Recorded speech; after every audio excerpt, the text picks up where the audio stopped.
मोदी सरकार आज मुगल काल में हिंदुओं पर हुए अत्याचारों का हवाला देकर राजनीति करती है। विपक्षी पार्टियों पर मुगलों से प्रभावित मानसिकता रखने का आरोप लगाती है। हर मंच से इतिहास के जख्म कुरेदती है, भावनाओं को भड़काती है और खुद को हिंदू धर्म का सबसे बड़ा रक्षक बताती है।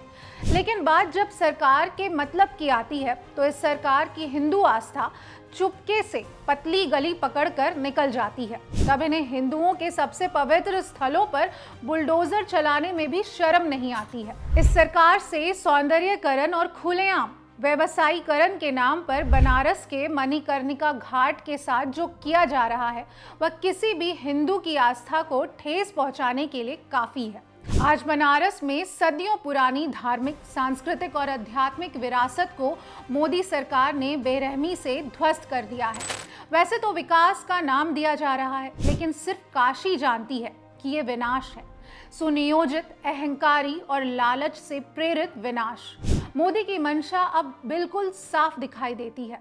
ये सरकार चाहती है कि इतिहास की हर धरोहर को मिटा दिया जाए। हर जगह सिर्फ एक ही नाम हो, मोदी, मोदी और सिर्फ मोदी। हर पत्थर पर, हर दीवार पर, हर विरासत पर सिर्फ एक ही नेम प्लेट हो, भाजपा का नेम प्लेट। आपको याद होगा कि पहले कॉरिडोर के नाम पर इस सरकार ने छोटे बड़े मंदिर और देवालय तोड़े थे और अब प्राचीन घाटों को तोड़ा जा रहा है। गुप्त काल में वर्णित मणिकर्णिका घाट, जिसे लोक माता अहिल्याबाई होलकर ने फिर से बसाया था, उस दुर्लभ धरोहर को मोदी जी ने रेनोवेशन के बहाने तुड़वा दिया है। काशी कोई साधारण शहर नहीं है, यह दुनिया का सबसे प्राचीन जीवित नगर है। अध्यात्मक, संस्कृति, शिक्षा और इतिहास का संगम है। पूरी दुनिया काशी को पूजती है, लेकिन आज काशी को विकास के नाम पर बेचा जा रहा है। क्यों? क्या मोदी जी काशी को भी अडानी के नाम करना चाहते हैं, जैसे उन्होंने पहले जल, जंगल और पहाड़ उनके हवाले किया था? क्या अब इस सांस्कृतिक विरासत की बारी आ गई है?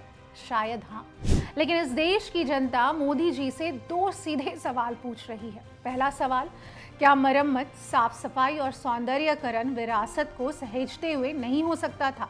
पूरे देश को याद है कि संसद परिसर में मोदी सरकार ने बिना किसी राय मशवरे के महात्मा गांधी, बाबा साहब अम्बेडकर जैसे महान हस्तियों की प्रतिमाओं को एक कोने में रख दिया था। जालियांवाला बाग में भी रेनोवेशन के नाम पर शहीदों की कुर्बानियों को दीवारों में मिटा दिया गया था। क्या यही था मोदी जी का इतिहास के प्रति सम्मान? दूसरा सवाल, मणिकर्णिका घाट में बुलडोजर का शिकार बनी सैकड़ों साल पुरानी मूर्तियों को कुल्हाड़ियों से तोड़कर मलबे में क्यों डाला गया?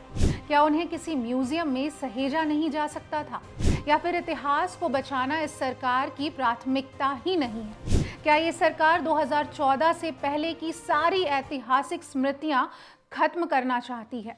मोदी जी ने चुनाव के दौरान काशी में कहा था कि मां गंगा ने बुलाया है, लेकिन लगता है मोदी जी ने मां गंगा को भुला दिया है और उसके किनारे बसे घाट उजाड़ दिए हैं। बनारस के घाट बनारस की पहचान है, लेकिन ये सरकार इसे आम जनता की पहुंच से दूर करना चाहती है और इन्हें सिर्फ वीआईपी और टूरिज्म प्रोडक्ट तक सीमित करना चाहती है। मंदिर के नाम पर राजनीति करने वाली इस सरकार के लिए ये कोई नई बात नहीं है। इससे पहले भी 2025 में मोदी सरकार ने दिल्ली के झंडेवालन में माता मंदिर को आरएसएस हेडक्वार्टर के पार्किंग के लिए डिमोलिश कर दिया था। 2008 में मोदी जी का गांधीनगर एंटी इंक्रोचमेंट ड्राइव तो याद ही होगा आपको। इसमें करीबन 80 मंदिरों को रोड एक्सपेंशन के नाम पर तोड़ दिया गया था। तब अंधभक्तों के पापा मोदी जी को कुछ हिंदू संगठन ने महमूद गजनी कहा था।